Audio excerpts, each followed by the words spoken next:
Hello ನಮಸ್ತೆ. ಇವತ್ತಿನ recipe ಬಾಳೆ ಹೂವಿನ ಪಲ್ಯ. ನೋಡಿ ಹೇಗಿದೆ ಅಂತ. ತುಂಬ ಟೇಸ್ಟಿಯಾಗಿರುವಂಥ ಬಾಳೆ ಹೂವಿನ ಪಲ್ಯ, ಫೈಬರ್ ರಿಚ್ ಕೂಡ ಹೌದು. ನೋಡಿ, ಬಾಳೆ ಹೂವಿನ ಫಸ್ಟ್ ಲೇಯರನ್ನು 2 ಲೇಯರ್ ತೆಗೆದು ಇಟ್ಕೊಂಡಿದ್ದೀನಿ ನೋಡಿ. ಆಮೇಲೆ ನಾವಿದನ್ನ ಈ ಥರ ಕಟ್ ಮಾಡ್ಕೊಳ್ಬೇಕು, ಸಣ್ಣಗೆ ಕೊಚ್ಚಿಕೊಳ್ಬೇಕು. ಕೊಚ್ಚಿ ನಾವೊಂದು ಪಾತ್ರೆಗೆ ನೀರು ಹಾಕ್ಕೊಂಡು ಆ ನೀರಲ್ಲಿ ಹಾಕಿಟ್ಕೊಳ್ಬೇಕು. ಅದರಲ್ಲಿ ಒಂದು ಅಂಟು ಥರ ಇರುತ್ತೆ, ಸೊ ಅದು ಬಿಡಬೇಕು. ಅಂದರೆ ನಾವಿದನ್ನ ಕಟ್ ಮಾಡಿಕೊಂಡು ನೀರಿಗೆ ಡೈರೆಕ್ಟಾಗಿ ಹಾಕ್ಕೊಳ್ಬೇಕು. ಹಾಕಿದ ನಂತರ ಒಂದು 10 ನಿಮಿಷದವರೆಗೆ ಹಾಗೆ ಇರಲಿ. ನೋಡಿ, ನೀರು ಒಂಥರ ಕಪ್ಪಾಗಿರುತ್ತೆ.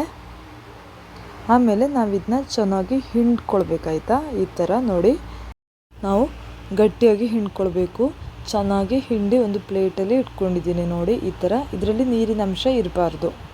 ಓಕೆ, ನೆಕ್ಸ್ಟ್ ನಮಗೆ ಬೇಕಾಗಿರುವಂಥದ್ದು 1 ದೊಡ್ಡ ಈರುಳ್ಳಿ, 2 ಸಣ್ಣ ಈರುಳ್ಳಿ, ಆಮೇಲೆ 2 ಹಸಿಮೆಣಸಿನಕಾಯಿ ಮತ್ತು 4 ಎಸಳು ಬೆಳ್ಳುಳ್ಳಿ. ಈರುಳ್ಳಿ, ಬೆಳ್ಳುಳ್ಳಿ, ಹಸಿಮೆಣಸಿನಕಾಯಿ ಎಲ್ಲ ಸ್ಲೈಸ್ ಮಾಡಿ ಇಟ್ಕೊಳ್ಳಿ. ನೋಡಿ, ನಾನೊಂದು ಪಾತ್ರೆ ತಗೊಂಡಿದ್ದೀನಿ. ಬಿಸಿ ಆದಾಗ ಇದಕ್ಕೆ ತೆಂಗಿನ ಎಣ್ಣೆ ಹಾಕ್ಕೊಳ್ಳಿ.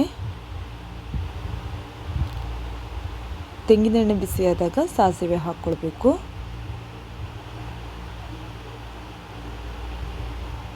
ಸಾಸಿವೆ ಹೊಡೆದ ನಂತರ ನಾವು ಕಟ್ ಮಾಡಿ ಇಟ್ಕೊಂಡಿರುವಂತಹ ಈರುಳ್ಳಿ, ಬೆಳ್ಳುಳ್ಳಿ ಮತ್ತು ಹಸಿಮೆಣಸಿನಕಾಯನ್ನು ಹಾಕ್ಕೊಳ್ಬೇಕು. ಕರಿಬೇವು ಸೊಪ್ಪಿದ್ರೆ ಹಾಕ್ಕೊಳ್ಳಿ. ನನ್ನ ಜೊತೆ ಕರಿಬೇವು ಸೊಪ್ಪಿಲ್ಲ, ಸ್ಕಿಪ್ ಮಾಡ್ಕೊಳ್ತಾ ಇದ್ದೀನಿ. ತುಂಬ ಟೇಸ್ಟಿಯಾಗಿರುವಂಥ ಪಲ್ಯ ಇದು. ಇದೇ ಥರ ಮಾಡಬೇಕು. ಆರೋಗ್ಯಕ್ಕೂ ಅಷ್ಟೇ ತುಂಬ ಒಳ್ಳೆಯದಿದು. ನೋಡಿ, ಈರುಳ್ಳಿ, ಬೆಳ್ಳುಳ್ಳಿ ಮತ್ತು ಹಸಿಮೆಣಸಿನಕಾಯಿನ ಈ ಥರ ಫ್ರೈ ಮಾಡ್ಕೊಳ್ಳಿ. 2 ನಿಮಿಷ ಕಾಲದವರೆಗೆ ನಾವು ಫ್ರೈ ಮಾಡ್ಕೊಳ್ಬೇಕು. ಕೆಂಪಾಗಬೇಕು ಅಂತ ಏನಿಲ್ಲ.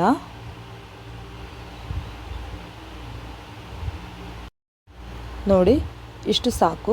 ಇವಾಗ ನಾವು ಇದಕ್ಕೆ 1 ಚಿಟಿಕೆಯಷ್ಟು ಅರಿಶಿನ ಪುಡಿಯನ್ನು ಹಾಕ್ಕೊಳ್ಳುವ. ನೋಡಿ, 1/4 ಸ್ಪೂನಿಗಿಂತಲೂ ಕಮ್ಮಿ ಹಾಕ್ಕೊಳ್ತಾ ಇದ್ದೀನಿ. ನಂತರ ಇದರ ಹಸಿ ವಾಸನೆ ಹೋಗುವವರೆಗೂ ಫ್ರೈ ಮಾಡ್ಕೊಳ್ಬೇಕು. ನೋಡಿ, ಈ ಥರ ಚೆನ್ನಾಗಿ ಫ್ರೈ ಮಾಡ್ಕೊಳ್ಳಿ. ಆಮೇಲೆ ನಾವು ಕಟ್ ಮಾಡಿ ಇಟ್ಟಿರುವಂತಹ ಬಾಳೆ ಹೂವನ್ನು ಹಾಕ್ಕೊಳ್ಬೇಕು. ತುಂಬ ವೆರೈಟಿಯಾದ ಪಲ್ಯ ಇದು. ಟ್ರೈ ಮಾಡೋದಕ್ಕೆ ಮರಿಬೇಡಿ. ನೋಡಿ, ಒಂಚೂರು ನೀರಿನ ಅಂಶ ಇಲ್ಲ ಇದರಲ್ಲಿ, ಸೊ ನೀವು ಹೀಗೆ ಮಾಡಿ. ಆಮೇಲೆ ನಾವು ಮೀಡಿಯಮ್ ಫ್ಲೇಮಲ್ಲಿ ಇಟ್ಕೊಂಡು ಫ್ರೈ ಮಾಡ್ಕೊಳ್ಳುವ. ನೋಡಿ, ಇದನ್ನ ಮುಚ್ಚಿಟ್ಟು ಬೇಯಿಸಿಕೊಳ್ಳುವ ಹಾಗಿಲ್ಲ, ಈ ಥರ ಫ್ರೈ ಮಾಡ್ಕೊಳ್ಬೇಕು.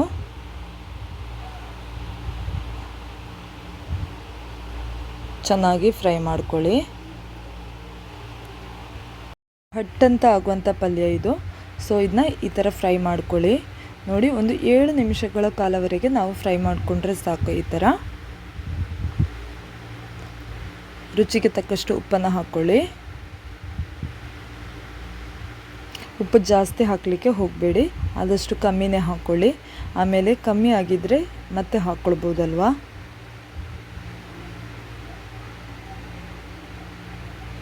ನೋಡಿ, ಆಲ್ಮೋಸ್ಟ್ ಬೆಂದಿದೆ. ಇವಾಗ ನಾವು ಇದಕ್ಕೆ ತೆಂಗಿನ ತುರಿ ಮತ್ತು ಏನು ಸಣ್ಣ ಈರುಳ್ಳಿ ಸ್ಲೈಸ್ ಆಗಿ ಕಟ್ ಮಾಡ್ಕೊಂಡಿರ್ತೀವಲ್ವ, ಅದನ್ನ ಹಾಕ್ಕೊಳ್ಬೇಕು. 4 ಸ್ಪೂನ್ ಆಗುವಷ್ಟು ತೆಂಗಿನ ತುರಿ ತಗೊಂಡಿದ್ದೀನಿ. ತೆಂಗಿನ ತುರಿ ಹಾಕಿದ ಮೇಲೆ ನಾವಿದನ್ನ ಆ ಕಡೆ ಈ ಕಡೆ ಮಿಕ್ಸ್ ಮಾಡ್ಕೊಳ್ಬೇಕು.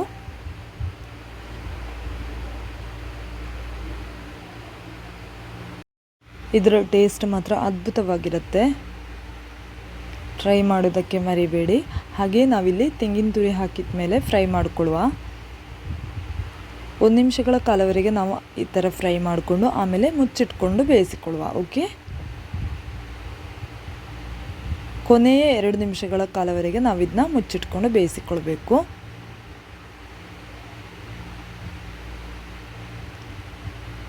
ನೋಡಿ, ಆಲ್ಮೋಸ್ಟ್ ಪಲ್ಯ ರೆಡಿಯಾಗಿದೆ. ಬಾಳೆ ಹೂವಿನ ಪಲ್ಯ ಮಾಡಬೇಕಿದ್ರೆ ಇದೇ ಥರ ಒಮ್ಮೆ ಟ್ರೈ ಮಾಡಿ. ಆಮೇಲೆ ಹೇಗಿದೆ ಅಂತ ಕಮೆಂಟ್ ಬಾಕ್ಸಲ್ಲಿ ಕಮೆಂಟ್ ಮಾಡಿ.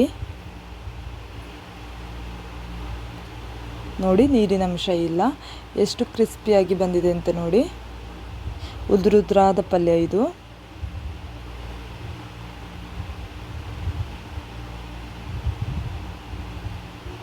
ಕೊನೆಯಲ್ಲಿ ಉಪ್ಪೆಲ್ಲ ಕರೆಕ್ಟ್ ಆಗಿದೆಯಾ ಅಂತ ಇವಾಗ ಚೆಕ್ ಮಾಡಿಕೊಂಡು ಉಪ್ಪೆಲ್ಲಾದರೂ ಕಮ್ಮಿ ಆಗಿದ್ದರೆ ಇವಾಗ ಹಾಕ್ಕೊಳ್ಳಿ.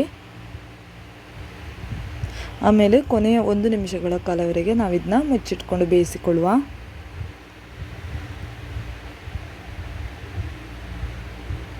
ನೋಡಿ ಮುಚ್ಚಿಟ್ಕೊಂಡು ಬೇಯಿಸ್ಕೊಳ್ತಾ ಇದ್ದೀನಿ.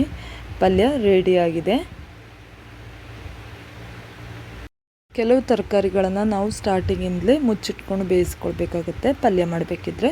ಕೆಲವೊಂದನ್ನು ಈ ಥರ ಫ್ರೈ ಮಾಡಿಕೊಂಡು ಬೇಯಿಸ್ಕೊಳ್ಬೇಕಾಗತ್ತೆ. ನೋಡಿ ಪಲ್ಯ ರೆಡಿಯಾಗಿದೆ. ಹೇಗೆ ಬಂದಿದೆ ಅಂತ ನೋಡಿ. ಉದುರುದುರಾದ ಪಲ್ಯ ಇದು. ಅಷ್ಟೇ ಟೇಸ್ಟಿಯಾಗಿರುವಂಥ ಪಲ್ಯ ಇದು. ಒಮ್ಮೆ ಟ್ರೈ ಮಾಡಿ. ಈ ವಿಡಿಯೋ ಇಷ್ಟ ಆದರೆ ಲೈಕ್ ಮಾಡಿ, ಹಾಗೆ ಕಮೆಂಟ್ ಮಾಡಿದವರು ಕಮೆಂಟ್ ಮಾಡಿ. ಯಾರೆಲ್ಲ ಸಬ್ಸ್ಕ್ರೈಬ್ ಮಾಡಿಲ್ವೋ ಪ್ಲೀಸ್ ಸಬ್ಸ್ಕ್ರೈಬ್ ಮಾಡಿ. ಹೀಗೆ ಸಪೋರ್ಟ್ ಮಾಡ್ತಾಯಿರಿ. ಇನ್ನೊಂದು ಹೊಸ ರೆಸಿಪಿಯೊಂದಿಗೆ ಬರುವವರೆಗೂ ಧನ್ಯವಾದಗಳು.